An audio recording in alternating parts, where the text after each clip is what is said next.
Moving on to case studies. This process is a bit different. Unlike testimonials or reviews, you craft the case study with the person's permission. The first step to producing a compelling case study is to choose a project or a client that exemplifies the types of jobs or customers you want to attract.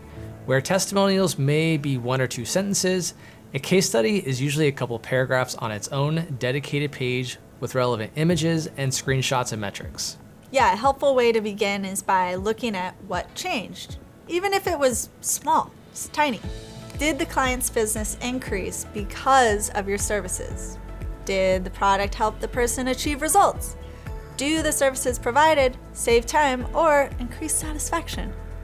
Pick metrics that reflect the goals your client or customer was hoping to achieve. Achieve goals become the case study's convincing argument to potential clients or customers.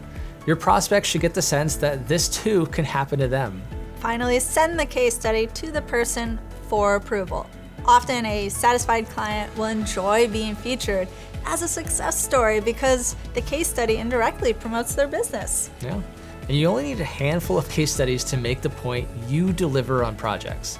Therefore, select the stories where an outcome was achieved and it was successful. Gathering testimonials, reviews, and case studies should be an important step in your buyer's journey. Use the emails from the resource and craft your responses, survey, or questions to help make it easier for your reviewer to compliment your services.